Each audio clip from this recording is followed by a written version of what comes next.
Close your eyes, if you'd like, and let the world fall away. Picture yourself in a quiet room, the flicker of candlelight casting soft shadows on stone walls.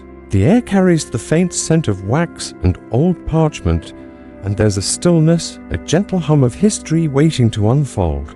Tonight, we're stepping into the 12th century, a time of cold castles, whispered alliances, and a woman whose life was as vast and intricate as the tapestries that adorned her halls.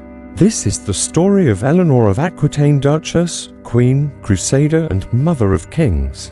Her life was a dance of power and betrayal, ambition and endurance, woven through the courts of France and England. This is not a tale of battles or conquests in the way you might expect. Instead, it's a slow, deliberate journey through the rhythms of her world, the weight of a crown, the rustle of silk, the ache of choices made for you. We'll walk through the daily life of a queen. In a time when power came at a cost, explore the fire of her marriage to a king who sought to tame. Unravel the mysteries of her journey to the Holy Land and witness her rise from the shadows. As a mother who shaped an empire, each step will be measured, each detail soft but vivid, inviting you to drift through history as if carried by a gentle current. So, settle in. Let the worries of your day dissolve. Imagine yourself standing at the edge of a great stone hall, the air cool and heavy with the scent of rosemary and wood smoke. The story begins, and you are welcome here in the quiet heart of the past.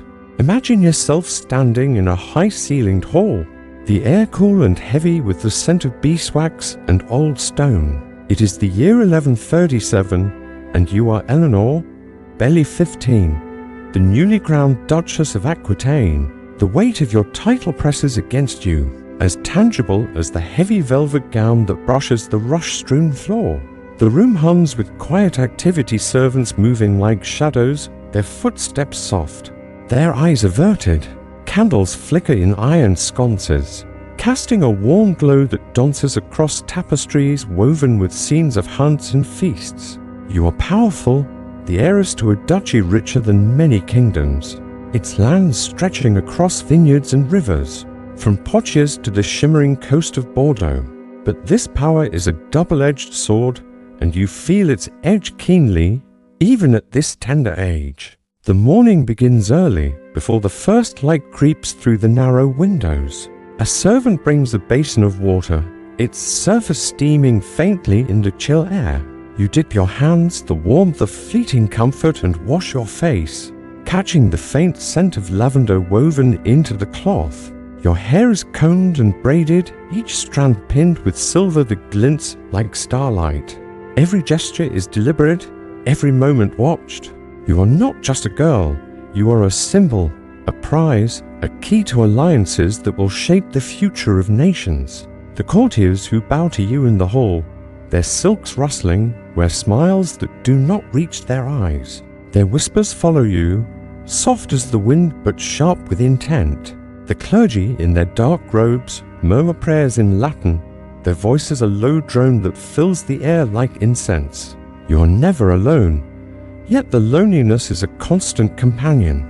A weight as heavy as the gold ring on your finger, etched with the seal of Aquitaine. Your days are governed by the rhythm of duty, a relentless cycle that leaves little room for yourself. Advisors gather in the council chamber, their faces lined with age and ambition. They present you with parchments, grants of land, disputes over trade, taxes to be levied on the salt and wine that flow from your lands. The air smells of ink and dust, and their voices are measured.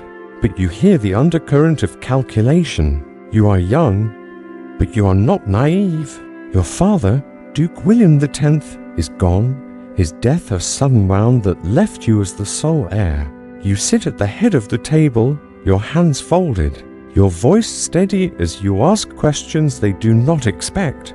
They speak of Aquitaine's wealth, its grain fields golden under the sun, its ports bustling with ships, but you know they see you as a means to an end, a vessel for their own power. You sign the parchments, your signature bold, but each stroke feels like a chain tightening around you. By midday, the hall transforms into a stage for pageantry. The high table is set with silver and linen, the air rich with the scent of roasted quail and freshly baked bread. Lords and ladies fill the benches, their laughter bright but brittle like glass. You sit at the center, your plate adorned with delicacies figs in honey, venison glazed with spices, but you eat sparingly, aware of the eyes that follow your every move. The minstrels play softly, their lutes weaving a melody that drifts through the air like a sigh. You smile, you nod, you speak when spoken to, but your thoughts wander to the hills of Aquitaine, where the air smells of wild thyme and freedom. You imagine riding across those fields, the wind tugging at your hair. But such dreams are fleeting. A duchess does not ride alone, not when her every step is watched, her every choice weighed. The afternoon brings emissaries, their cloaks dusty from the road. They come from the King of France, Louis VI, their words smooth as polished stone. They speak of alliances, of treaties, of a marriage to his son, Louis. Your hand is a prize, your land's a treasure they covet. The negotiations are long, the chamber heavy with the scent of wax and parchment. You listen, your face impassive, but inside you feel the weight of their words. Marriage is not a choice, it is a strategy, a move in a game you did not choose to play. You are 15, and already your future is being carved by others' hands. The emissaries bow, their smiles practiced, and you nod, your voice calm as you agree to the terms. But the spark within you sharp, unyielding burns quietly, a promise of defiance you keep to yourself.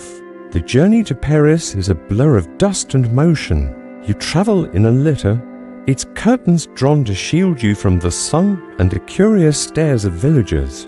The air smells of earth and horses, and the creak of wheels is a steady rhythm, like the pulse of the land itself. The road stretches on through forests where the leaves whisper secrets, past fields where peasants pause to watch your entourage pass. When you reach Paris, the city is a maze of narrow streets and towering spires, the Seine a silver ribbon under a pale sky. The Cathedral of St. Denis looms before you, its stone walls cold and unyielding. You marry Louis VII in its shadowed nave, the air thick with incense and the weight of expectation. The crown they place on your head is heavy, its metal cool against your brow. You are now Queen of France, but the title feels like a cage, its bars invisible but unyielding. Life as queen is a tapestry of ritual and restraint. You rise before dawn for prayers, the chapel's stone floor cold beneath your knees. The priests speak of duty, of God's will. Their voice is a low hum that fills the silence. You kneel, your hands clasped, but your mind drifts to the vineyards of your homeland, where the sun warms the earth and the air is alive with possibility. The court is a labyrinth of etiquette, where every word is a step, every gesture a performance. You wear gowns of silk and velvet, their colors rich as autumn leaves, but they are heavy with embroidery, a reminder of your role. Your choices are bound tighter than any corset, your voice drowned by the clamor of men who claim to speak for you. Louis is kind, his eyes soft with devotion, but he is young, guided by advisors who see you as a tool, a means to secure Aquitaine's wealth for the crown. The court moves with the seasons, from Paris to Orleans, from castle to castle. Each new hall is the same cold stone, flickering candles, the murmur of voices plotting your future. You attend feasts where the air is thick with the scent of roasted meat and spiced wine, but the laughter feels hollow, a mask for ambition. You sit through councils where men debate taxes and wars, their voices loud, their eyes sliding past you. You walk through gardens where the roses are pruned to perfection, their petals bright but scentless. The rhythm of your life is a slow, deliberate march, each day blending into the next, each moment scripted by others. You are a queen, but you are not free. And yet, there are moments when the world feels alive. You listen to the troubadours, their songs of love and longing weaving through the air like a dream. Their words speak of knights and ladies, of hearts unbound by duty, and you let yourself linger in their melodies, if only for a moment. You speak with your ladies, Their voice is soft but sharp, their laughter a fleeting escape from the weight of your crown. You read, when you can, the words of poets and scholars, their ideas sparking something within you, a hunger for knowledge, for agency, for a life that is yours. These moments are brief, but they are yours like stars glimpsed through a clouded sky. The years pass, and the weight of your role grows heavier. You are still young, but you feel the weight of expectation in your bones. The court is a gilded cage, its bars invisible but unyielding. You are Eleanor, Duchess of Aquitaine, Queen of France, and yet you are bound by the will of others. The whispers grow louder, criticism of your boldness, your wit, your refusal to be silent. They call you headstrong, ambitious, a woman who dares too much. You hold your head high, your voice steady, but the loneliness is a quiet ache, a shadow that follows you through every hall. As you stand in your chamber one evening, the candles burning low, you look out at the night sky. The stars are distant, their light cold but steady. You wonder what it would be like to break free, to ride across your lands, to shape your own destiny. The thought is fleeting, but it lingers, a spark in the darkness. For now you are a queen, and your life is not your own. But the rhythm of your heart beats on, steady and unyielding, a promise of something more. The stars fade as dawn creeps over the horizon, painting the sky with a soft, grey light. You are Eleanor, Queen of France, standing in a chamber of the royal palace in Paris. The air is cool, carrying the faint scent of wood smoke from the hearth and the distant tang of the Seine. Your gown, heavy with silver thread, brushes the stone floor, and a crown on your head feels heavier still, a constant reminder of the role you play. The rhythm of your life as queen is unrelenting, a cycle of ritual and expectation that binds you as tightly as the laces of your dress. You are powerful, yes, but that power comes at a cost, and each day you feel its weight in the quiet moments, in the spaces between the pageantry and the prayers. Your mornings begin with the tolling of bells, their deep notes echoing through the city. You rise from your bed, the linens cool against your skin, and servants move silently to prepare you for the day. The water in the basin is warmed with herbs, its scent of rosemary and mint a fleeting comfort. Your hair is braided, pinned with jeweled combs that catch the candlelight, and your gown is chosen with deep blue velvet embroidered with lilies, the symbol of France. Every detail is deliberate, every choice a statement. You are not just a woman, you are a queen, a figure woven into the tapestry of the realm. The servants' hands are gentle, but their eyes are averted, and you feel the distance between you, a chasm widened by your title. The chapel awaits, its stone walls cold and unyielding. You kneel on a velvet cushion, the floor beneath it hard against your knees, and the priests begin their chants, their voices a low drone that fills the air like incense. The scent of myrrh and frankincense curls around you, heavy and sweet, mingling with the dampness of the stone. The prayers speak of duty, of submission to God's will, but you hear the unspoken words: submission to the king, to the court, to the men who hold the reins of power. You bow your head, your hands clasped, but your thoughts drift to Aquitaine, to the sunlit hills where the air smells of lavender and freedom. The chapel is a place of reverence, but it is also a cage. Its rituals a reminder of the life you cannot lead. The court is a world of constant motion, yet it feels stagnant, like a river trapped behind a dam. You move through halls lined with tapestries, their colors muted in the dim light, and the air carries the scent of wax and dust. Courtiers bow as you pass, their silks rustling, their smiles practiced but empty. You attend councils where men debate matters of state taxes on wool, disputes over borders, alliances with distant kings. Your voice is heard, but it is weighed against the expectations of others. Louis, your husband, sits at the head of the table, his face earnest, his eyes soft with piety. He listens to his advisors, their voices louder than yours, and you feel the weight of their dismissal, subtle but sharp. You are Queen of France, but your power is borrowed, a reflection of the king's authority rather than your own. The afternoons are filled with pageantry, a relentless parade of feasts and ceremonies. The great hall is alive with the clink of goblets and the murmur of voices.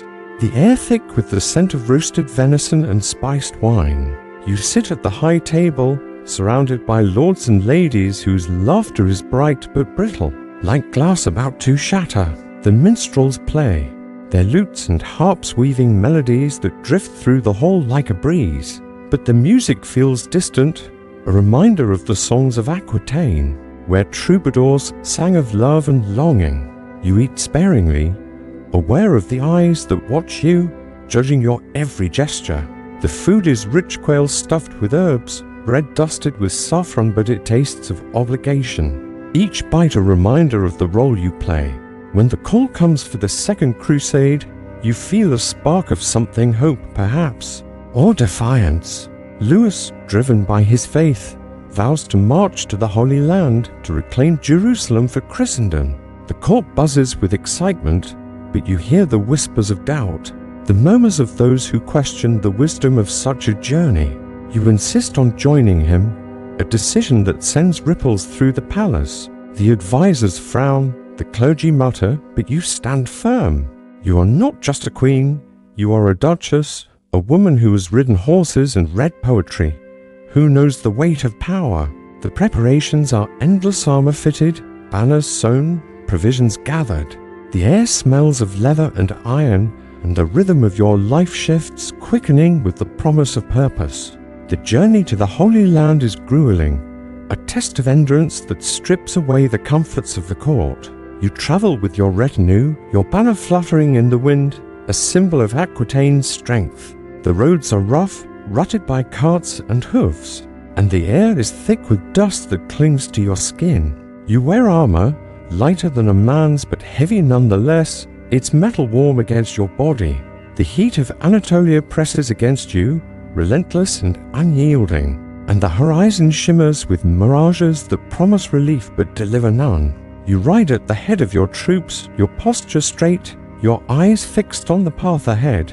The men around you are weary, their faces lined with sweat and fatigue, but you carry on, driven by a will that burns brighter than the desert sun. The camps are a world of their own, filled with the sounds of clinking metal and the low groans of the sick.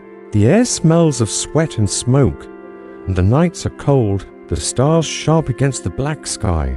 You move through the camp, your presence acquired force, a reminder of the home you left behind. The crusade is no adventure, no tale of glory.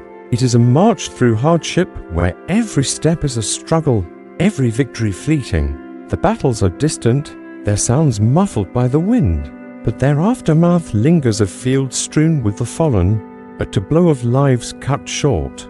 You do not dwell on the sight, but it haunts the edges of your thoughts, a reminder of the cost of ambition. The whispers grow louder, scandals about your conduct, your boldness, your refusal to stay silent. They say you are too free, too proud, a woman who dares too much. You ignore them, but the words cling, heavy as the dust that coats your cloak. The crusade falters, its promises crumbling in the desert. The armies are battered, their morale broken by heat and hunger. Louis grows distant, his piety a wall between you. The journey back to France is a slow retreat, the roads as punishing as before. When you return to Paris, the court feels colder, the walls closer. The air is heavy with the scent of damp stone and wax, and the whispers have grown into accusations. They speak of your conduct in the East, of rumored indiscretions, of a queen who defied her place. You hold your head high, your voice steady, but the weight of their judgment is a constant pressure, like a hand pressing against your chest. Louis looks at you with eyes clouded by doubt, and you feel the cracks in your marriage widen, a chasm you cannot bridge. Back in the palace, the rhythm of your life resumes, but it is heavier now. Each day a reminder of what you have lost. You attend prayers, the chapel's incense curling around you like a shroud. You sit through feasts, the laughter of the court ringing hollow in your ears. You walk through gardens where the roses are perfect but scentless, their beauty a lie. The clergy watch you, their prayers laced with judgment, and the courtiers whisper of your failure to bear an heir. A wound that cuts deeper than their words. You are still young, but you feel the weight of years of expectations, of a life that is not your own. The crown is a symbol of your power, but it is also a chain, binding you to a role you cannot escape. And yet, there are moments of quiet rebellion. You listen to the troubadours, their songs are thread connecting you to Aquitaine, to a world where love and freedom are not just dreams. You speak with your ladies, their voices of soft rebellion against the silence imposed on you. You read when you can, the words of poets and scholars, their ideas a spark in the darkness. These moments are fleeting, but they sustain you like a candle burning in a storm. You dream of a life where you are not just a queen, but a woman with a voice, a will, a heart. The thought is dangerous, but it lingers, a quiet promise in the stillness of the night. As you stand by a window, the air cool against your skin, you look out at the city below. The Seine glints under the moonlight, its surface calm but restless. You are Eleanor, Queen of France, Duchess of Aquitaine, and your life is a tapestry of duty and desire, woven with threads of power and restraint. The crusaders changed you, sharpened the edges of your will, and the court feels smaller now, its walls pressing closer. But within you burns a spark, a quiet defiance that will not be quenched.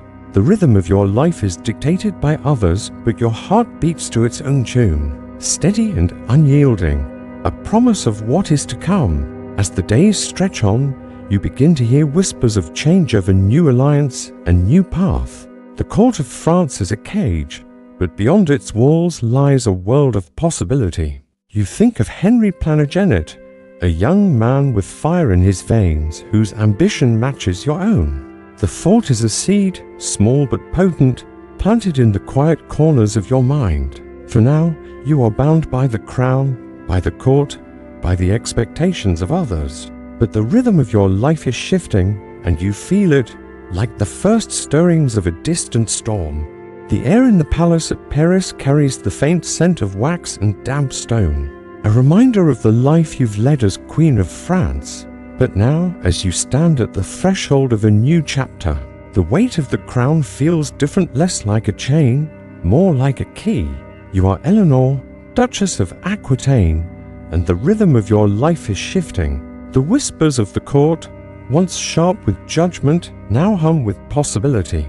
Your marriage to Louis VII, frayed by the dust of the crusade and the weight of unfulfilled expectations, is unraveling. The annulment, granted in 1152, is a quiet earthquake, its tremors felt across the halls of power. You are free, but freedom is a fleeting thing, and the world watches, waiting to see what you will do next. Imagine yourself riding south, the roads winding through the fields of your homeland. The air smells of earth and wildflowers, and the sun warms your face, a contrast to the cold stone corridors of Paris. You are 30, no longer the girl who knelt in the cathedral of Saint Denis, but a woman whose will burns like a flame. The court of France is behind you, its piety and restraint a fading memory. Ahead lies Poitiers, the heart of Aquitaine, where the air is alive with music and poetry, where your voice can finally be heard. But freedom comes with a price, and you know the dangers of a duchess unbound. Suitors circle like hawks, their eyes on your lands, your wealth, your power. You move quickly, your mind sharp, your decisions swift. Among them is Henry Plantagenet, a young duke with fire in his veins and ambition to match your own. He is not yet a king, but his gaze is fixed on the throne of England, and you see in him a partner, not a master. The meeting is arranged in Poitiers, in a hall adorned with tapestries that tell of ancient heroes. The air is warm, scented with rosemary and the faint sweetness of wine. Henry is younger than you, his face sharp with determination, his voice low but commanding. He speaks of alliance, of a union that would bind Aquitaine to his lands in Normandy and Anjou, creating an empire that stretches across seas. You listen, your eyes steady, your mind weighing his words. He is not like Lewis, whose piety cloaked his indecision. Henry is a storm, restless and bold, and you feel the spark of something dangerous, a partnership that could set the world ablaze. The negotiations are brief, the decision made with the clarity of a blade. In May of 1152, just weeks after your annulment, you marry Henry in the Cathedral of Poitiers. The air is thick with incense, the chants of the clergy rising like a tide. But your eyes are on him and his on you. This is no mere marriage, it is a pact, a fusion of fire and steel. The early years of your marriage are a whirlwind of motion and purpose. You ride together across your lands, the wind tugging at your cloak, the hoof beats a steady rhythm against the earth. The air smells of grass and leather, and the horizon is wide, promising power. Henry is crowned King of England in 1154, and you are his queen, your crown a symbol of shared ambition. The court is alive with energy, its halls filled with the clink of goblets and the murmur of plans.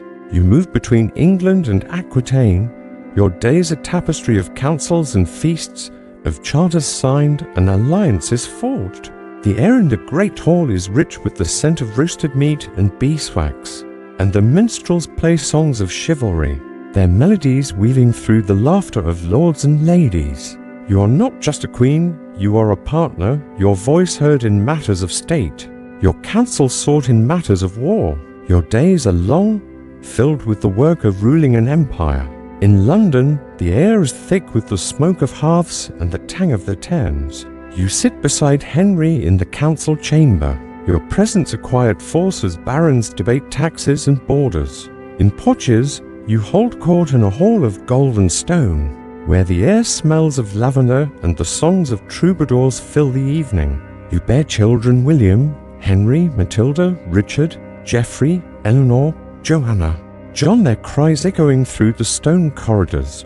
Their futures await you carry alongside your own. The rhythm of your life is relentless, but it is yours, shared with a man whose ambition matches your own. You are equals, or so it seems, your wills aligned like stars in a constellation. But power grows like ivy, and Henry's ambition begins to cast a shadow. The court, once a place of shared purpose, becomes a stage for tension. He is king, and his word is law, but you are not a woman to be silenced.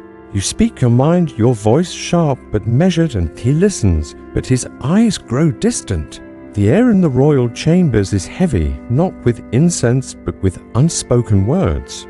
You argue over strategy, over the upbringing of your sons, over the balance of power between England and Aquitaine. The feasts continue, the minstrels play, but the laughter feels strained like a tapestry fraying at the edges. You sense the shift, subtle but undeniable, as Henry demands submission, not partnership. The spark that once bound you now threatens to ignite a different kind of fire. In Poitiers, you carve out a space of your own. The court you build is a haven, a place where the air is alive with music and poetry, where the scent of roses mingles with the warmth of candlelight. Troubadours sing of courtly love, their words weaving tales of knights and ladies, of hearts unbound by duty. You patronize poets and scholars, their ideas are bond to the restlessness within you. The hall is filled with color silks in crimson and gold, tapestries glowing in the firelight, and the laughter of your ladies is a soft rebellion against the constraints of your role. You are not just a queen, you are a patron, a muse, a force. The court of Poitiers becomes a legend, its name whispered across Europe, a beacon of culture in a world of steel and stone. But the whispers of your court reach Henry, and they carry a different tone. They speak of independence, of defiance, of a queen who dares too much. The air grows thick with suspicion, and the rhythm of your life shifts again. Your sons, now growing into men, feel the weight of their father's rule. His demands a chain they cannot break. You see their frustration, their ambition, and you understand it, for it mirrors your own. Young Henry, your eldest surviving son, is crowned as co-king, a gesture meant to secure the succession, but it is a hollow title.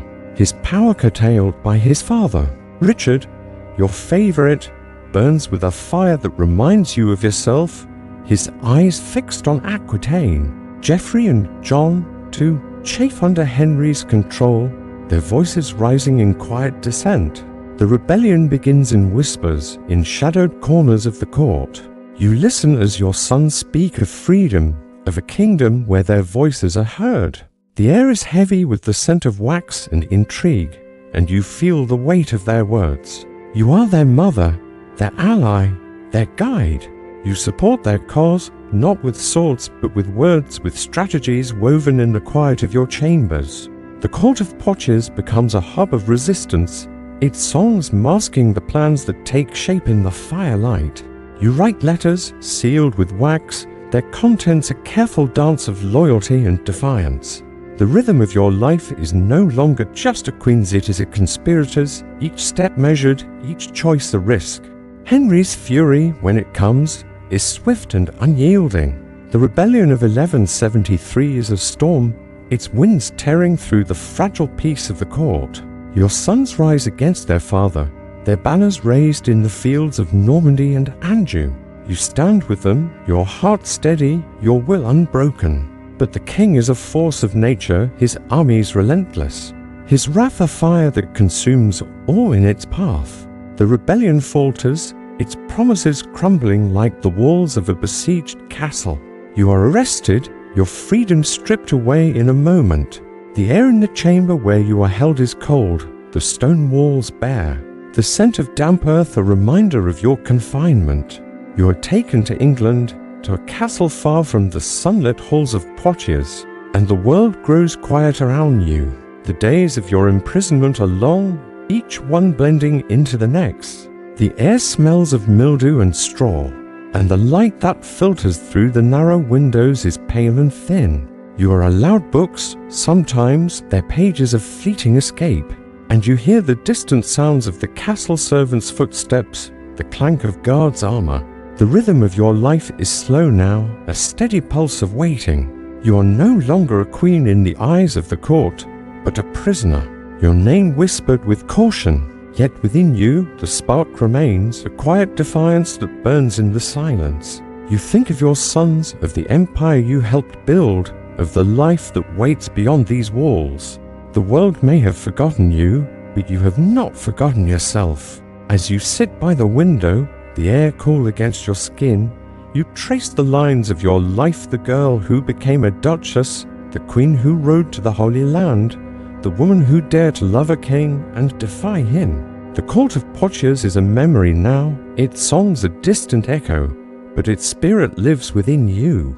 The rhythm of your life has been one of power and loss, of ambition and restraint, and now of silence. But silence is not surrender.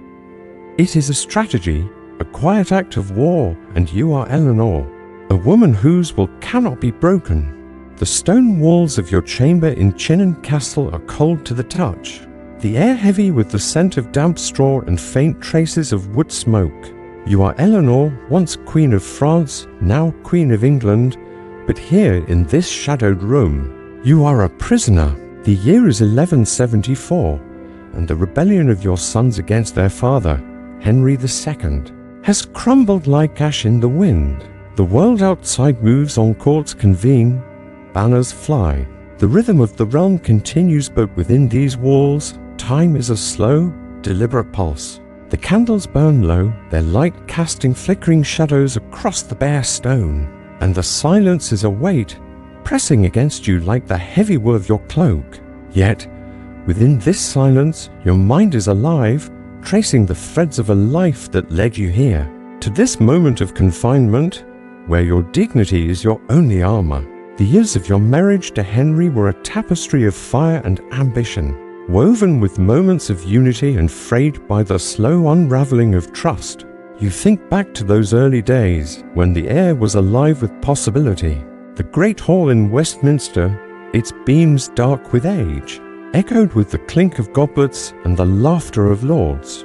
The scent of roasted boar and spiced wine filled the air, and you sat beside Henry, your presence a quiet force, your voice a counterpoint to his. You were partners then, your wills aligned like the stones of a cathedral, each supporting the other. You rode together across the rolling hills of England, the wind carrying the salt of the sea. And in Poitiers you built a court that shimmered with poetry and song its halls alive, with the scent of roses and the soft strum of lutes. Those were days of power, of creation, of a shared dream that stretched from the cliffs of Dover to the vineyards of Bordeaux. But power, like a river, shifts its course over time. Henry's ambition grew, its roots sinking deeper into the soil of England and Normandy, and with it came a need for control. The air in the royal chambers grew heavy, not with the warmth of shared purpose, but with the tension of unspoken demands. You felt it in the way he spoke to you, his words sharp, his eyes no longer meeting yours with the fire of equals. The court, once a stage for your partnership, became a battlefield of wills. You argued over the governance of Aquitaine, over the rights of your sons, over the balance of power that tilted ever in his favor. The feasts continued, the minstrels played, but the melodies felt hollow like echoes in an empty hall. You were still queen, but the crown felt heavier, its gold a reminder of the chains that bound you to a role you could no longer fully embrace. Your court in Poitiers was your refuge, a world you shaped with your own hands. The air there was different, lighter, scented with lavender and the faint sweetness of honey. The halls glowed with candlelight, their walls adorned with tapestries that told of love and valor. Troubadours sang of courtly love, their words weaving dreams of knights who served their ladies, not their kings. You gathered poets and scholars, their voices a chorus of ideas that sparked something within you, a hunger for agency, for a legacy that was yours alone. Your ladies moved through the hall, their laughter soft but defiant, their silks rustling like leaves in a breeze. The court of Poitiers was a legend, its name whispered across Europe, a beacon of culture in a world of iron and blood. But to Henry, it was a threat, a sign of your independence, a challenge to his authority. The rebellion of your sons was born in the quiet corners of that court, where the air was thick with the scent of wax and intrigue. Young Henry, crowned as co-king but denied true power, spoke of his frustration. His voice low but fierce. Richard, your lion-hearted son, burned with a fire that mirrored your own. His eyes fixed on Aquitaine, the land you meant for him. Geoffrey and John, too, felt the weight of their father's rule, their ambitions stifled by his iron grip. You listened, your heart steady, your mind sharp. You were their mother, their ally, their guide. The rhythm of your life became a conspirator's dance, each step measured, each word a risk. You wrote letters sealed with wax, their contents a careful weave of loyalty and defiance. You spoke with allies, their voices hushed, their plans cloaked in the songs of the troubadours. The court of Poitiers was no longer just a haven, it was a crucible, where rebellion took shape in the firelight. When the rebellion broke in 1173, it was a storm that swept across the lands of the Plantagenet Empire. Your sons raised their banners in Normandy, in Anjou, in the fields of England. The air was alive with the clash of steel and the cries of men, but you did not ride with them. Your role was subtler, a strategist's work, weaving alliances and sowing dissent from the shadows. The scent of ink and parchment filled your chambers, and the weight of your choices pressed against you, heavier than any crown. You knew the risks. Henry's wrath was a force that could shatter stone. But you believed in your sons, in their right to rule, in the empire you had helped build. The rebellion was a fire, and you were its spark, steady and unyielding. But fires burn out, and Henry's response was a tempest. His armies moved with relentless precision, their banners dark against the sky. The rebellion faltered, its strength sapped by division and defeat. You were in Poitiers when the news came, the air heavy with the scent of rain and betrayal. Henry's men arrived, their armor glinting in the torchlight, their voices cold as they spoke of your arrest. The journey to England was long, the roads rotted and muddy, the air thick with the scent of wet earth and horses. You were taken to Chinon, then to Salisbury, and finally to a series of castles where the walls were thick and the windows narrow. The rhythm of your life slowed to a crawl, each day a mirror of the last, each moment a reminder of your confinement. The chamber where you are held is sparse, its furnishings simple: a wooden chair, a table, a bed with a straw mattress that rustles when you move. The air smells of mildew and thyme, and the light that filters through the window is pale, barely warming the stone. You are allowed books, sometimes, their pages worn from use, their words a fleeting escape. The guards are silent, their footsteps a steady rhythm in the corridor beyond your door. The world outside moves on, courts convene, wars are fought. Your sons grow into men, but you are a shadow, your name spoken in hushed tones, your power a memory. Yet within you, the spark remains, a quiet fire that burns in the silence. You think of Portia's, of the songs that filled its halls, of the sons who carry your blood and your will. The years stretch on, each one a thread in the tapestry of your confinement. You hear whispers of the world beyond Henry's struggles to hold his empire, your son's restless ambitions, the shifting alliances of kings and lords. The air carries the scent of wax and dust, and you write, when you can, letters that may never reach their destination. Your words are careful, your tone measured, but they carry the weight of your defiance. You are Eleanor, a queen whose voice cannot be silenced, even by stone walls. The rhythm of your life is slow now, but it is not still. You dream of the day when the doors will open, when the world will see you again, not as a prisoner, but as a force, unbowed and unbroken. The silence of your confinement is not empty. It is a canvas, painted with memories of a life that burned brightly. You think of the early days with Henry, when the air was alive with the scent of possibility, when your laughter mingled with his in the halls of Westminster. You think of Portia's, where the troubadours sang of love and you shaped a court that was yours alone. You think of your sons, their faces sharp in your mind, their futures a weight you carry even now. The rebellion was a risk, a fire that consumed much but did not destroy you. You are Eleanor, and your story is not over. The rhythm of your life is a quiet pulse, a promise of what is to come, a whisper of the power that still burns within you. As you sit by the narrow window, the air cool against your skin, you look out at the world beyond. The sky is grey, the horizon distant, but you feel the stirrings of change, like the first notes of a song. The court of Portia's is a memory, but its spirit lives within you, a beacon in the darkness. The rebellion may have failed, but your will has not. You are a queen, a mother, a woman whose fire cannot be quenched. And in the silence, you wait, your heart steady, your eyes fixed on a future that is yet unwritten. The years of your confinement will stretch on, 16 in all, but they will not define you. Beyond these walls, the world is shifting and your sons are rising. Richard, your lion-hearted son, will carry your legacy, his courage a reflection of your own. The air may be heavy with the scent of mildew and thyme, but it carries the promise of freedom, faint but unyielding. The rhythm of your life is a slow, deliberate march, but it is leading somewhere to a time when you will step from the shadows. Your voice heard once more, your power undeniable. For now you are a prisoner, but you are also Eleanor, and the world will not forget you. As the candles burn low, their light a soft glow in the gathering dusk, you close your eyes. The air is cool, the silence deep, but within you the spark remains. A quiet act of war against the chains that bind you.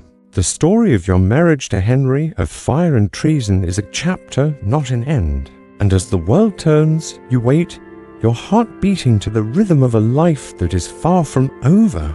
The stone walls of your confinement in Chinon Castle fade into the background as you close your eyes. The air cool and heavy with the scent of damp straw and faint traces of wax. You are Eleanor, a queen in exile.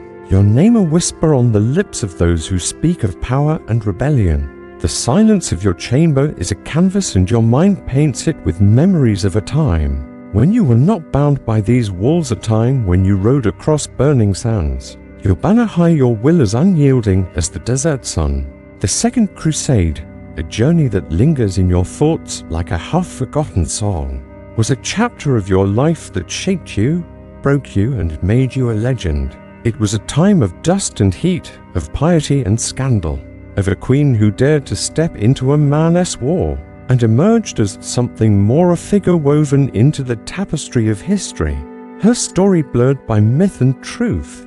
Let your mind drift back to 1147, to the court of France, where the air was thick with the scent of incense and ambition. You are Eleanor, Queen of France, wife to Louis VII, a man whose piety burns brighter than his crown. The call for the Second Crusade has come, a summons from Pope Eugenius III to reclaim the Holy Land, to restore Jerusalem to Christian hands. The court buzzes with fervor, the halls filled with the clink of armor and the murmur of prayers. Louis kneels in the cathedral, his eyes fixed on the cross, his voice steady as he vows to march east. You stand beside him, your gown heavy with embroidery, your heart restless. The air smells of myrrh and wax, and the weight of expectation presses against you. But within you burns a spark, a desire not just for salvation but for purpose, for a role that is more than queen, more than wife. Why did you join the crusade? The question lingers, even now in the quiet of your confinement. Was it piety, a mirror of Louis's devotion, a longing to cleanse your soul in the eyes of God? Or was it power, a chance to wield your influence, to step beyond the gilded cage of the court? The chroniclers, their quills sharp with judgment, will later claim it was ambition, a reckless desire to defy the bounds of your role. But the truth, as always, is a tapestry of many threads. You are a duchess, heiress to Aquitaine, a land of poets and warriors. You have ridden horses across sunlit fields, read the words of scholars, felt the weight of a crown that is both yours and not yours. The crusade is a call to action, a chance to be more than a symbol, to ride at the head of your own troops, your banner fluttering in the wind. And so, you declare your intent, your voice steady, your eyes meeting the shocked gazes of the court. You will go to the Holy Land, not as a queen trailing in her husband's shadow, but as a leader, a force in your own right. The preparations are endless, a rhythm of their own. In the halls of Paris, the air is alive with the scent of leather and iron, the clatter of armor being forged, the rustle of parchment as supplies are tallied. You oversee the gathering of your retinue knights from Aquitaine, their loyalty to you as fierce as the sun, and ladies who will ride with you, their presence a quiet defiance of convention. Your armor is crafted with care, lighter than a man's but strong, its surface gleaming in the torchlight. The air smells of oil and metal, and you feel the weight of it against your shoulders, a reminder of the path you have chosen. Your banner, emblazoned with the golden lions of Aquitaine, is sewn with thread that catches the light, a symbol of your heritage, your power. The court whispers some in awe, some in disapproval, but you care little for their words. The rhythm of your life is yours now, if only for a moment. The journey begins in spring, the roads of France stretching before you like the veins of the earth. You travel with Louis's army, a vast column of men and horses, their banners a forest of color against the sky. The air smells of earth and sweat, and the creak of carts is a constant companion.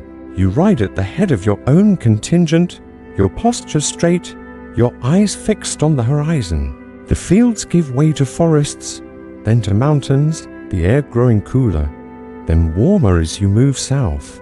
The journey to Constantinople is long, the roads rutted and dusty, but you press on. The rhythm of hoofbeats a steady pulse beneath you. The Byzantine capital rises before you, its walls golden in the sunlight, its domes shimmering like mirages.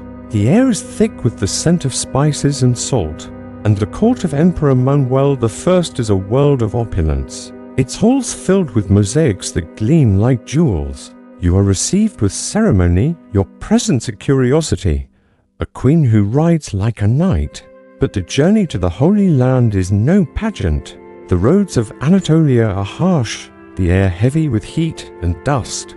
The sun beats down, relentless, and the horizon shimmers with promises of relief that never come. You wear your armor, its weight a constant reminder of your choice, and the air smells of sweat and sand. The camps are a world of noise and hardship, the groans of the sick mingling with the clink of metal and the crackle of fires. You move through them, your presence a quiet force, your voice calm as you speak to your knights, your ladies. The men are weary, their faces lined with fatigue, but you carry on, your will a beacon in the chaos. The rhythm of the crusade is grueling, each day a test of endurance, each night a fleeting rest under a sky sharp with stars. The battles come, though you do not fight in them. The air carries the distant clash of steel, the cries of men whose lives are cut short. The aftermath is a grin to blow, a field strewn with the fallen, their armor glinting dully in the sun. You do not linger on the sight, but it haunts the edges of your thoughts, a reminder of the cost of this holy war. The chroniclers will later write of your conduct, their words sharp with accusation. They speak of scandal, of a queen too bold to free. They whisper of your uncle, Raymond of Antioch, a prince whose court is a haven of silk and song, where the air smells of jasmine and the nights are alive with music. You meet him in Antioch, the city's walls glowing in the twilight, and his welcome is warm, his eyes sharp with recognition. He is of your blood, a man of Aquitaine, and the bond between you is a thread of home in a foreign land. But the whispers grow, their words twisting truth into myth. They speak of an affair, of a queen who defied her vows, her king, her god. You hear the rumors, faint but persistent, and you dismiss them, your heart steady, your dignity unbowed. The truth of Antioch is simpler, yet more complex. Raymond is a strategist, his mind as sharp as yours, and you speak of alliances, of the Crusade's faltering path, of the need for unity in a fractured army. The air in his hall is warm, scented with incense and wine, and the conversations stretch into the night. You argue with Louis, your voice low but firm, urging a different course, a plan to strengthen the Crusade's chances. He listens, but his piety blinds him, his advisors whispering of duty and divine will. The rift between you widens, a crack that began in the dust of Anatolia and now threatens to swallow your marriage. The chroniclers will seize on this moment, their quills carving a legend of scandal. But you know the truth. You were a queen seeking to lead, a woman whose voice was too loud for a world that preferred silence. The crusade falters, its promises crumbling like the walls of Edessa. The march to Jerusalem is a shadow of its ambition, the armies battered by heat, hunger, and defeat. The air is thick with the scent of despair, and the rhythm of the journey slows, each step heavier than the last. Louis grows distant, his prayers a wall between you, and a court that returns to France is a fractured thing. The whispers follow you, their words sharp as knives. They call you reckless, ambitious, a woman who dared too much. The clergy murmur of sin, their eyes narrowed, their prayers laced with judgment. You hold your head high, your voice steady, but the weight of their words is a constant pressure, like a hand against your chest. Back in Paris, the air is cold. The stone corridors of the palace a stark contrast to the burning sands of the east. The court is a maze of etiquette, its rituals a cage you can no longer bear. The crusade has changed you, sharpened your edges, and the life of a queen feels smaller now, its boundaries tighter.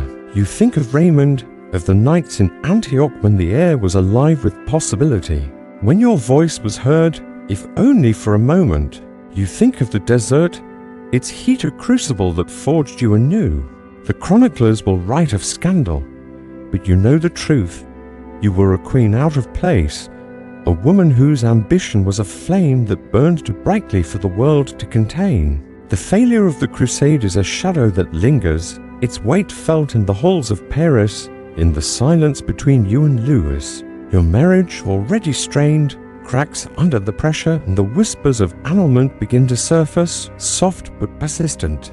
You are Eleanor, Duchess of Aquitaine, Queen of France, and the crusade has made you a legend. But it has also marked you. The rhythm of your life is shifting, and you feel it like the first stirrings of a distant storm. The East is behind you, but its lessons remain, a thread in the tapestry of your story, a reminder of the woman you are and the woman you will become. The faint glow of a single candle casts soft shadows across the stone walls of your chamber. In Chinon Castle, the air is cool, tinged with the scent of mildew and the distant memory of wax, a reminder of the world beyond your confinement.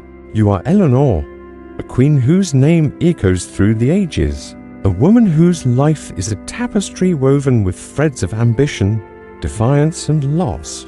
Your thoughts drift back to the Second Crusade, to the burning sands of Anatolia and the shimmering halls of Antioch, where the air was alive with the scent of jasmine and the weight of choices.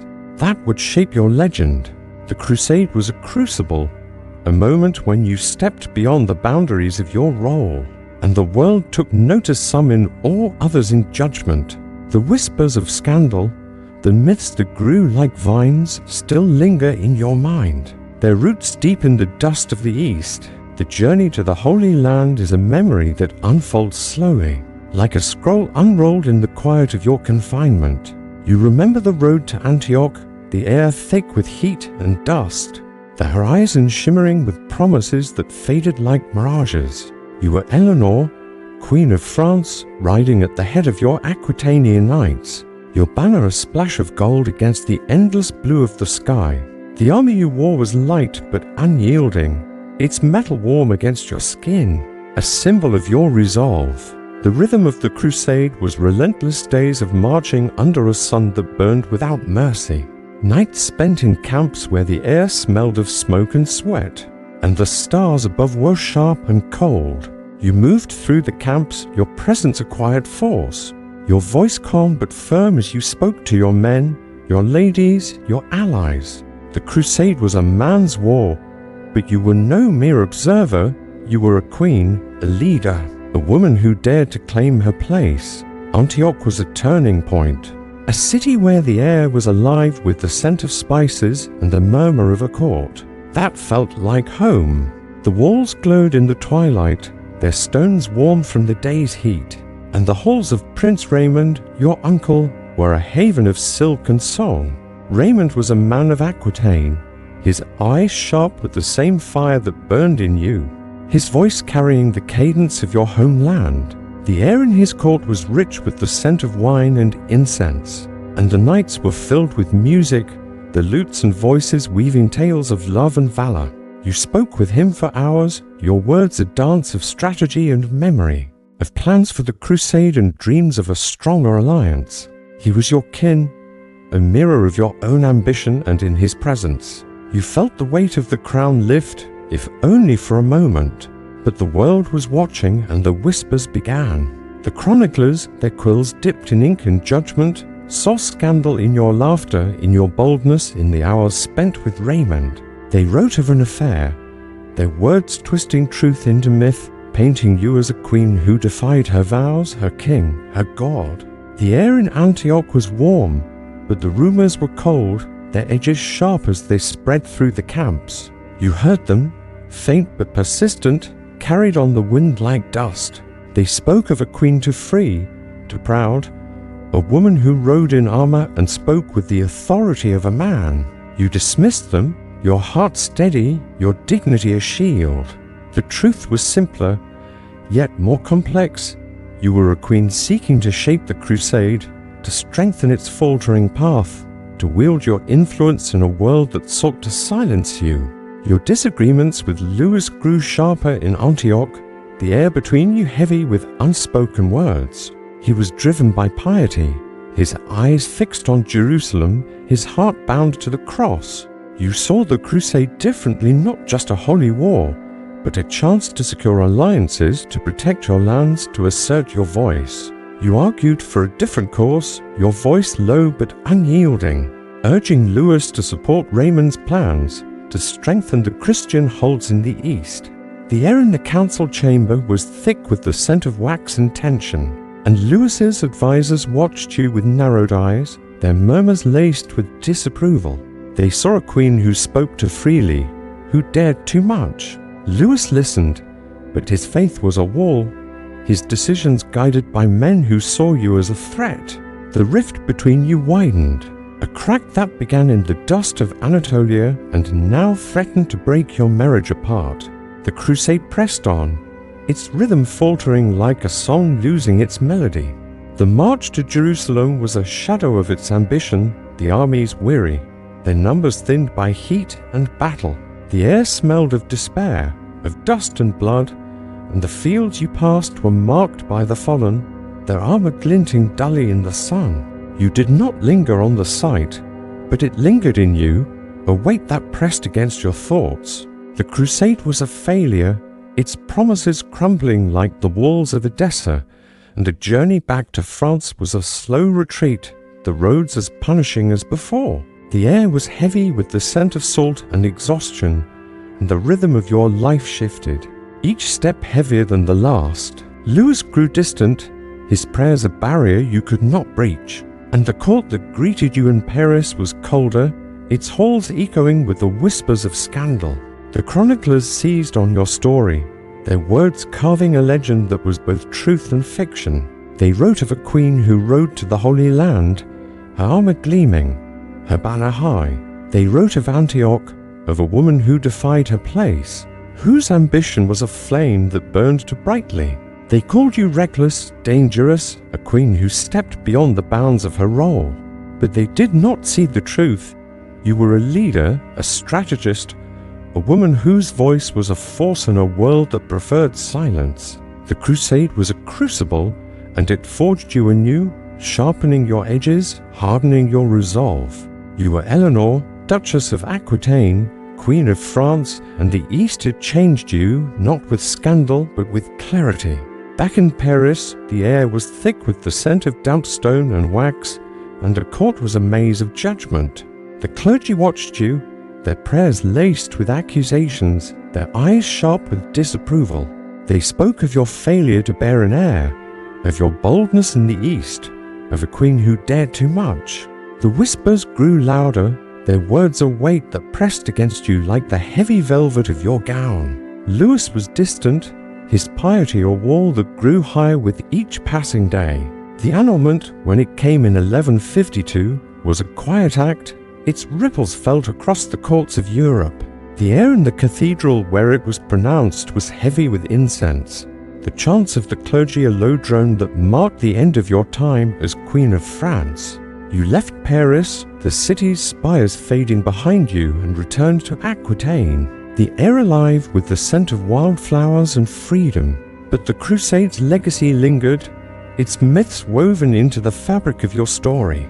The chroniclers called you a scandal, a queen who defied her king, her god, her place.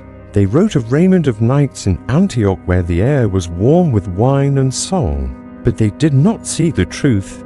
You were a queen seeking to lead to shape a crusade that was faltering to protect the lands and people you held dear. The rumors of an affair were a shadow, a distortion of a bond that was familial, strategic, rooted in the shared blood of Aquitaine. You were not reckless, you were revolutionary, a woman whose ambition was a flame that the world could not contain. The years of your confinement give you time to reflect, to trace the threads of the crusade in your mind. The air in your chamber is cool, the silence deep, but your thoughts are alive with the memory of the East.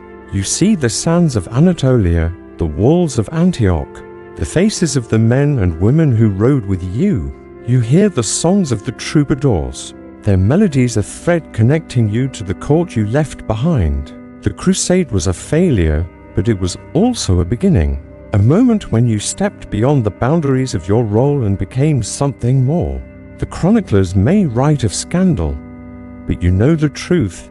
You were a queen out of place, a woman whose will was a force that could not be tamed. The rhythm of your life in confinement is slow, but it is not still. You think of the crusade, of the choices that led you here, to this chamber where the air smells of time and waiting. You think of Lewis, of a marriage that broke under the weight of the East. You think of Henry, of the fire that burned between you, and of the rebellion that led to these walls. The crusade was a chapter, not an end, and its lessons linger, a reminder of the woman you are. You are Eleanor, and the world may have tried to silence you, but your voice remains steady and unyielding, a whisper in the darkness that will not fade. As you sit by the narrow window, the air cool against your skin, you look out at the world beyond. The sky is grey, the horizon distant, but you feel the stirrings of something new, like the first notes of a song. The crusade shaped you, its scandals a myth that could not dim your light.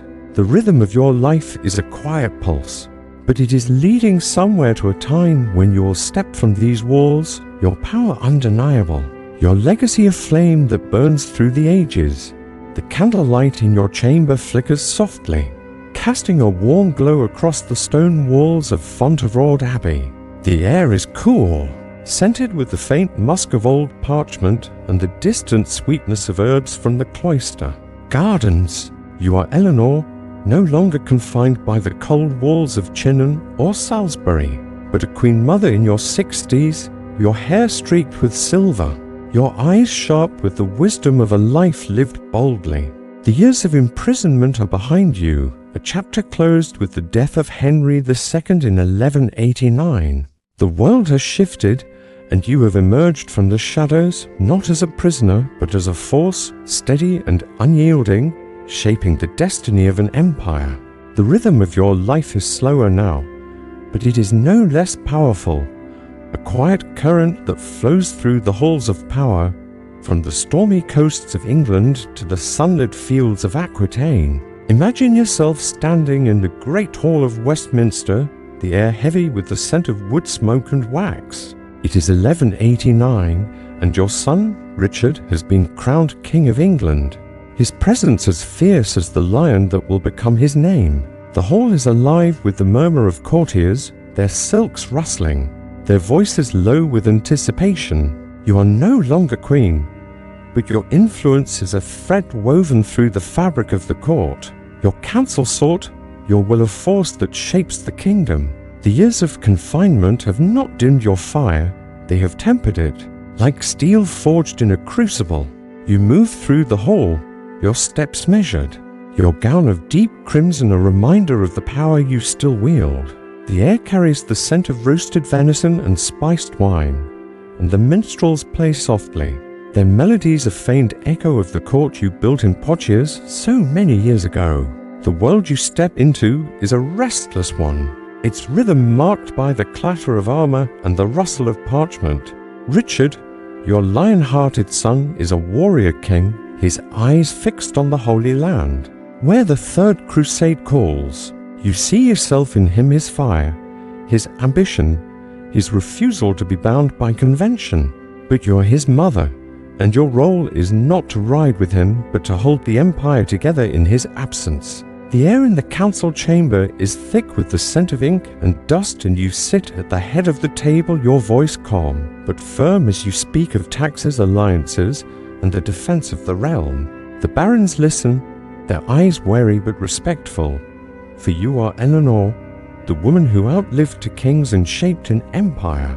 Your hands, once bound by the chains of imprisonment, now hold the reins of power, steady and sure. Richard's departure for the crusade is a moment of pride and fear. The air in the port of Dover is sharp with the tang of salt and tar, and you stand on the shore, watching his ships fade into the horizon. The wind tugs at your cloak, and the rhythm of the waves is a steady pulse, a reminder of the vastness of the world your son seeks to conquer. You return to London, the city's streets narrow and bustling, the air filled with the scent of bread and smoke. Your days are filled with the work of governance letters sealed with wax their contents, a careful dance of diplomacy, councils where you mediate disputes between barons whose ambitions threaten to fracture the kingdom, and quiet moments when you think of Richard, his armor gleaming under the desert sun, his heart as fierce as yours. The news of Richard's capture in 1192 comes like a storm, its winds tearing through the calm of your days. The air in the council chamber grows heavy, the scent of wax and parchment mingling with the tension of whispered fears. Richard, returning from the crusade. has been seized by Leopold of Austria and handed to Emperor Henry VI, who holds him for ransom. The sum is staggering 150,000 marks, a fortune that could drain the treasury. You sit at the table, your hands folded, your face composed. But within you burns a fire as fierce as ever. The rhythm of your life shifts, and you become a diplomat, a strategist, a mother who will not let her son languish in chains. You write letters, their words sharp with urgency, to the Pope, to the lords of Europe, to anyone who might sway the emperor. The air smells of ink and resolve, and you work tirelessly. Your will a force that moves mountains. The negotiations are long, the air in the great hall thick with the scent of dust and anticipation. You travel across England, from castle to castle, the roads rutted and muddy, the air heavy with the scent of rain and earth. You meet with barons, their eyes sharp with calculation, and persuade them to raise funds to pledge loyalty to a king who is absent but not forgotten. The air in the churches where you pray is thick with incense. The chants of the clergy a low drone that fills the silence. You are Eleanor, and your prayers are not just for Richard's safety, but for the strength to hold the empire together, to keep the crown steady until he returns. The rhythm of your life is a relentless march, each step a testament to your endurance, your love, your power. The ransom is raised, coin by coin, through taxes and levies that strain the kingdom. You oversee the collection, your presence a quiet force in the treasury chambers, where the air smells of metal and dust. The chests are filled with silver, their weight a symbol of the kingdom's resolve. And you arrange for their transport, your letters sealed with wax, your instructions precise. The air in the ports is alive with the scent of salt and rope, and you watch as the ships set sail, carrying the ransom to the emperor's court. The rhythm of your life is a steady pulse, each moment a step toward Richard's freedom, each decision a thread in the tapestry of your legacy. When Richard is released in 1194, the air in Westminster is alive with the sound of bells, their notes ringing through the city like a song. You stand in the great hall, your son beside you, his presence a storm of energy, his eyes bright with gratitude. The courtiers bow, their silks rustling, their voices low with awe. You are no longer just a queen mother, you are the woman who brought a king home, who held an empire together through sheer will. The air smells of wax and roses, and the minstrels play, their melodies a soft echo of triumph. But the triumph is fleeting, for the kingdom is restless, and Richard's heart is still in the Holy Land, his eyes fixed on battles yet to come. You turn your attention to the future, to the sons who remain, to the empire that stretches across seas. John, your youngest, is a shadow in the court, his ambition sharp but untested. The air in the council chamber is thick with the scent of ink and parchment, and you work to secure alliances, to arrange marriages that will strengthen the Plantagenet line. You travel to Castile, the air warm with the scent of olive groves and dust, to negotiate the marriage of your daughter Joanna. The journey is long, the roads winding through mountains, but you are Eleanor, and your will is a force that does not falter. The air in the foreign courts is alive with the scent of wine and spices, and you move through them, your presence a quiet storm, your words shaping the future of your family. The years pass and the rhythm of your life slows, but it does not still. You return to Aquitaine, to the golden stone of Poitiers, where the air smells of lavender and memory. The court you built is a shadow now, its songs faded, but its spirit lives within you. You oversee the governance of your lands, your voice calm but firm, your hand steady as you sign charters and settle disputes. The air is alive with the scent of parchment and wax, and you feel the weight of your legacy, a tapestry woven through decades of power and loss. You are Eleanor, and the world knows your name, not as a prisoner or a scandal, but as a queen who shaped an empire, a mother who held it together, a woman whose fire burned through the ages. As you stand in the cloister of Fontevraud Abbey, the air cool and scented with herbs, you feel the rhythm of your life settle into a gentle cadence. The years of confinement, of rebellion, of crusades and crowns are behind you, but their lessons remain, a quiet pulse in the silence. You think of Richard, of the empire you helped build, of the sons and daughters who carry your blood. The air is alive with the scent of rosemary and thyme, and you know that your story is not over. Not yet. The rhythm of your life is a steady march, leading you toward a final rest. But for now, you are Eleanor, and the world is still yours to shape. The cloister of Fontevraud Abbey is quiet, its stone arches bathed in the soft light of dawn. The air carries the gentle scent of rosemary and dew, mingling with the faint musk of old stone, a reminder of the centuries that have passed through this place. You are Eleanor, now in your late 60s, your hair silvered but your eyes still sharp with the fire of a life lived boldly. The world has changed since the days of your confinement, since the burning suns of the crusade and the fiery rebellion of your sons. You are no longer a prisoner, nor merely a queen, you are the mother of kings, a force woven into the fabric of an empire that stretches from the stormy coasts of England to the sunlit vineyards of Aquitaine. The rhythm of your life is slower now, a steady pulse that carries the weight of your legacy. But it is no less powerful, a quiet current that shapes the destiny of nations. Your days at Fontevraud are a balance of peace and purpose. The abbey is a haven, its gardens lush with herbs and flowers, their scents rising in the warm air. You walk the cloisters, your steps measured, your gown of deep green brushing the stone path. The nuns move silently, their prayers a low hum that fills the silence, and you find comfort in their rhythm, a counterpoint to the chaos of the courts you once ruled. But you are not here to retreat from the world. You are Eleanor, and even in this place of quiet, your mind is alive with strategy, your heart bound to the empire you helped forge.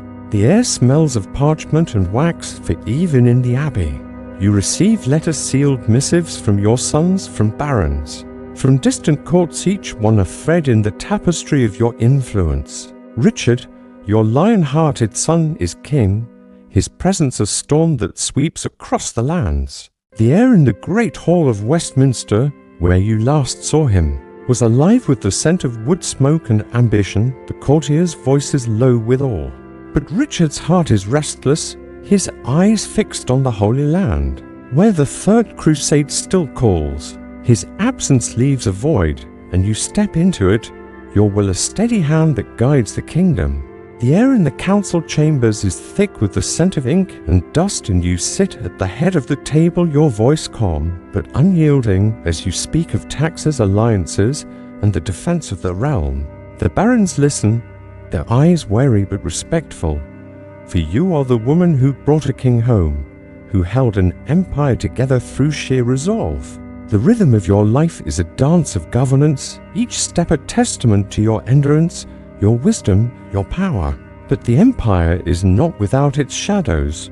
John, your youngest son, moves through the court like a whisper, his ambition sharp but untested. The air around him is heavy with the scent of intrigue, and you watch him closely, your heart torn between love and caution.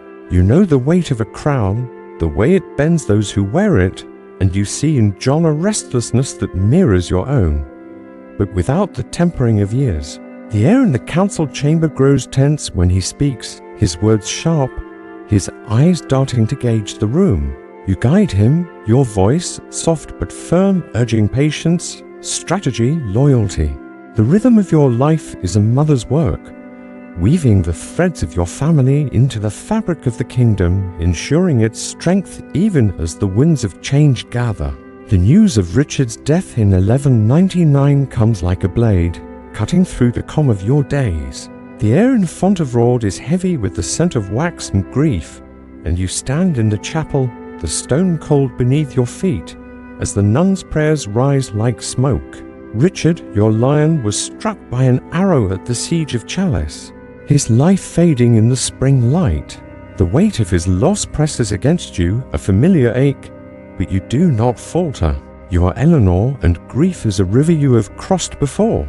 The air smells of incense and resolve, and you turn your attention to the throne. To the son who must now wear the crown, John is your only choice, his path to kingship fraught with danger, his legitimacy questioned by those who see Arthur, your grandson, as a rival. The rhythm of your life shifts, and you become a kingmaker. Your will a force that shapes the future. You travel to Anjou, the roads winding through fields where the air smells of earth and spring. The journey is long, the rhythm of hoofbeats a steady pulse beneath you, but you are undaunted, your purpose clear. In the castle of Angers, the air is thick with the scent of dust and parchment, and you meet with barons, their voices low with calculation. You speak of John, of his right to the throne, of the empire that must endure. Your words are a thread, weaving loyalty where there is doubt, strength where there is division. The air carries the scent of wax as you seal letters, their contents a careful dance of diplomacy, urging support for John, quelling the whispers of rebellion. The rhythm of your life is a strategist's work, each decision a stone in the foundation of your son's reign. The coronation of John in 1199 is a moment of quiet triumph, the air in Westminster Abbey heavy with incense and expectation. You stand in the shadows, your presence a silent force, as the crown is placed on his head.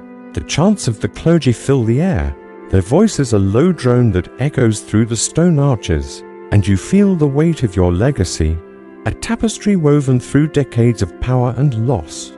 John is king, but the kingdom is restless, its borders threatened by Philip II of France, its barons divided by ambition.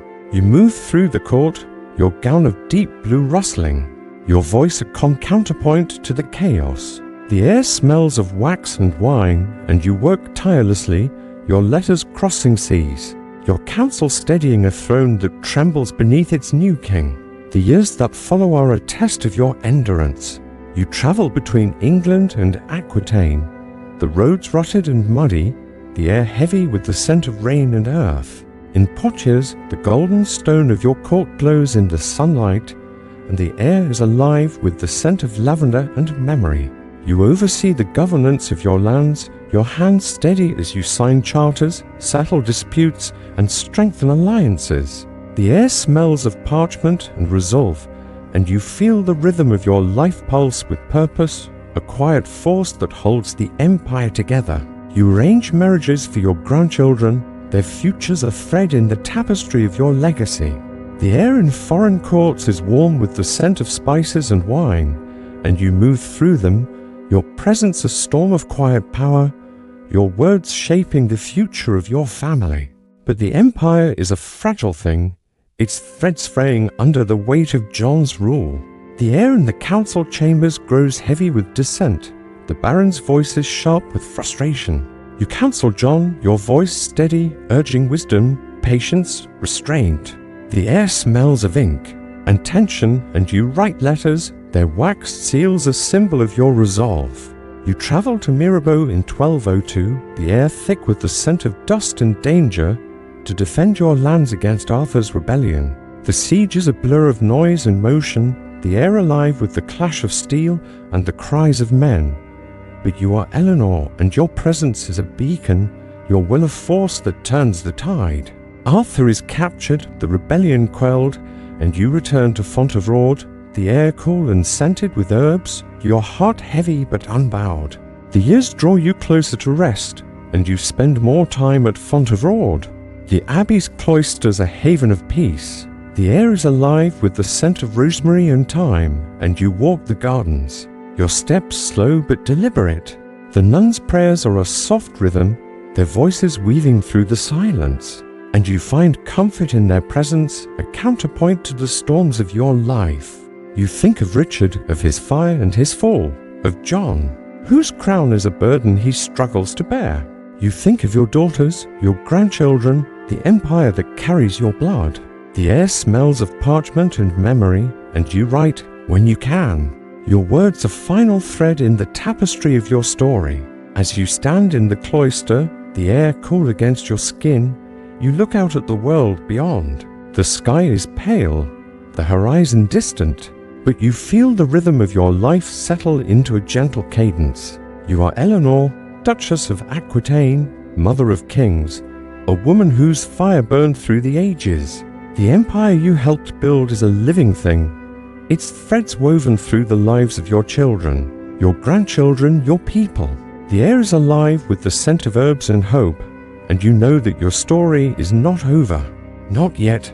The rhythm of your life is a quiet pulse, a promise of peace, a legacy that will endure long after you are gone.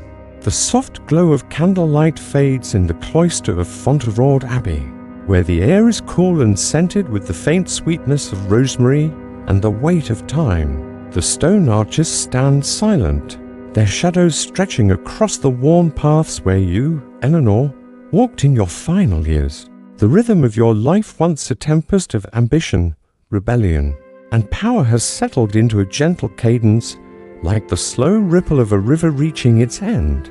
You are no longer the young duchess who inherited Aquitaine, nor the queen who rode to the Holy Land, nor the prisoner who defied a king from the shadows of her confinement. You are Eleanor, mother of kings, a woman whose legacy is woven into the tapestry of an empire, its threads stretching across centuries. From the sunlit vineyards of Poitiers to the stormy cliffs of England, imagine yourself standing. In the abbey's garden, the air soft with the scent of lavender and dew. The world beyond is quiet now, its battles and councils fading into the distance. Like a song carried away by the wind, your life was a journey through courts and crusades, through marriages that burned like fire and rebellions that shook the earth. You were a duchess at 15, a queen twice over, a crusader who rode through burning sands, a mother who shaped the destinies of her sons. The air of your life was thick with the scent of wax and intrigue of roses and resolve, and each step you took was a testament to your well-acquired defiance against the chains that sought to bind you. The world called you reckless, scandalous, ambitious, but you were more a woman whose fire could not be quenched, whose voice echoed through the ages. The halls of Poitiers, where troubadours sang of love and valor, are a memory now, their melodies a faint hum in the silence. The battlefields of the crusade, where the air smelled of dust and loss, are distant, their lessons woven into the fabric of your story. The stone walls of your confinement, where the air was heavy with mildew and time, are gone, replaced by the open cloisters of Fontevraud, where the scent of herbs and prayer offers a gentle peace.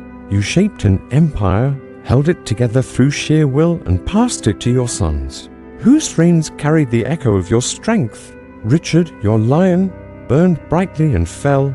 John, your youngest, struggles under the weight of a crown you helped secure. The air of your life was alive with the rhythm of power, a steady pulse that beat through every choice, every sacrifice, every triumph.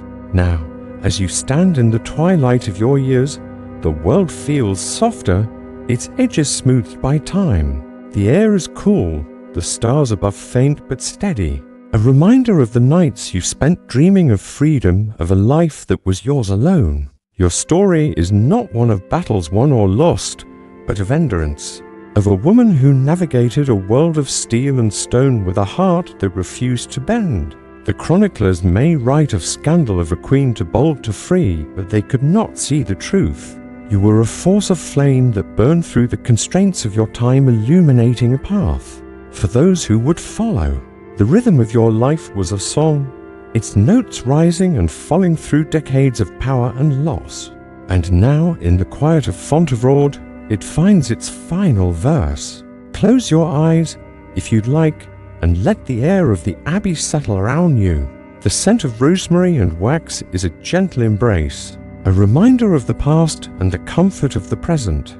You are no longer in the 12th century, no longer bound by the weight of a crown or the whispers of a court. You are here, in this moment, where the world is soft and still, where the rhythm of history fades into the quiet of sleep.